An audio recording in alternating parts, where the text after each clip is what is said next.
Il est donc abandonné par l'amour. En 1810, il se retrouve seul. Mais la gloire est venue et le sentiment de sa puissance. Il est dans la force de l'âge. Il se livre à son humeur violente et sauvage, sans plus se soucier de rien, sans égard au monde, aux conventions, au jugement des autres. Qu'a-t-il à craindre ou à ménager? Plus d'amour et plus d'ambition.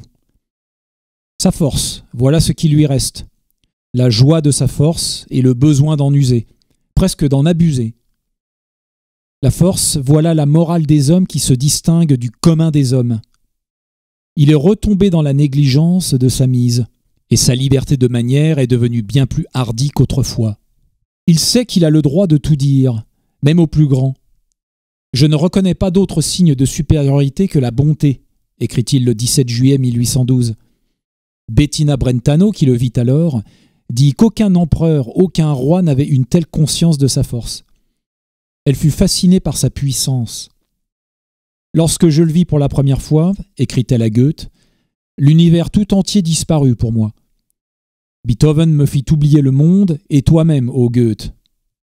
Je ne crois pas me tromper en assurant que cet homme est de bien loin en avance sur la civilisation moderne. » Goethe chercha à connaître Beethoven. Ils se rencontrèrent au bain de Bohême à Toplitz en 1812 et s'entendirent assez mal. Beethoven admirait passionnément le génie de Goethe. Mais son caractère était trop libre et trop violent pour s'accommoder de celui de Goethe et pour ne pas le blesser. Il a raconté lui-même une promenade qu'ils firent ensemble où l'orgueilleux républicain qu'il était donna une leçon de dignité au conseiller aulique du grand-duc de Weimar, qui ne le lui pardonna point. Les rois et les princes peuvent bien faire des professeurs et des conseillers secrets. Ils peuvent les combler de titres et de décorations. Mais ils ne peuvent pas faire des grands hommes, des esprits qui s'élèvent au-dessus de la fiente du monde. Et quand deux hommes sont ensemble, tels que moi et Goethe, ces messieurs doivent sentir notre grandeur. Hier, nous avons rencontré sur le chemin, en rentrant, toute la famille impériale. Nous la vîmes de loin. Goethe se détacha de mon bras pour se ranger sur le côté de la route. J'eus beau lui dire tout ce que je voulus, je ne pus lui faire faire un pas de plus. J'enfonçai alors mon chapeau sur ma tête, je boutonnai ma redingote, et je fonçai, les bras derrière le dos, au milieu des groupes les plus épais. Princes et courtisans ont fait la haie. Le duc Rodolphe m'a ôté son chapeau. Madame l'impératrice m'a salué la première. Les grands me connaissent. Pour mon divertissement, je vis la procession défiler devant Goethe. Il se tenait sur le bord de la route, profondément courbé, son chapeau à la main. Je lui ai lavé la tête après, je ne lui ai fait grâce de rien. Goethe n'oublia pas non plus. De cette date sont les 7e et 8e symphonies, écrites en quelques mois à Toplitz, en 1812.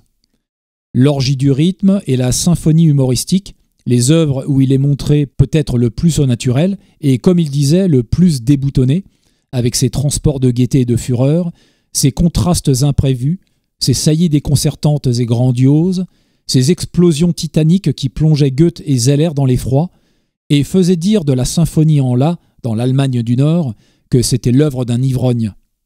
D'un homme ivre, en effet, mais de force et de génie. « Je suis, a-t-il dit lui-même, je suis le Bacchus qui broie le vin délicieux pour l'humanité. C'est moi qui donne aux hommes la divine frénésie de l'esprit. Je ne sais si, comme l'a écrit Wagner, il a voulu peindre dans le final de sa symphonie une fête dionysiaque. Je reconnais surtout dans cette fougueuse kermesse la marque de son hérédité flamande, de même que je retrouve son origine dans son audacieuse liberté de langage et de manière qui détonne superbement dans le pays de la discipline et de l'obéissance. Nulle part plus de franchise et de libre puissance que dans la symphonie en La. C'est une dépense folle d'énergie surhumaine, sans but, pour le plaisir, un plaisir de fleuve qui déborde et submerge. Dans la 8e symphonie, la force est moins grandiose, mais plus étrange encore, et plus caractéristique de l'homme, mêlant la tragédie à la farce et une vigueur herculéenne à des jeux et des caprices d'enfants. 1814 marque l'apogée de la fortune de Beethoven. Au Congrès de Vienne, il fut traité comme une gloire européenne.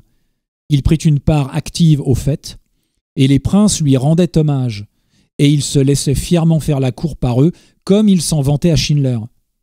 Il s'était enflammé pour la guerre d'indépendance. En 1813, il écrivit une symphonie de la victoire de Wellington, et au commencement de 1814, un chœur guerrier, Renaissance de l'Allemagne, Germanias Wiedergeburt. Le 29 novembre 1814, il dirigea devant un public de rois une cantate patriotique, le glorieux moment, Der glorreiche Augenblick, et il composa pour la prise de Paris en 1815 un chœur. Tout est consommé. Es ist vollbracht. Ses œuvres de circonstance firent plus pour sa réputation que tout le reste de sa musique. La gravure de Blasius Höffel, d'après un dessin du français Leutron, et le masque farouche, moulé sur son visage par Franz Klein en 1812, donnent l'image vivante de Beethoven au temps du Congrès de Vienne. Le trait dominant de cette face de lion, aux mâchoires serrées, aux plis colères et douloureux, est la volonté, une volonté napoléonienne.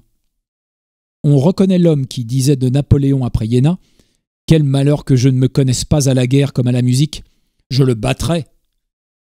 Mais son royaume n'était pas de ce monde. « Mon empire est dans l'air », comme il écrit à François de Brunswick.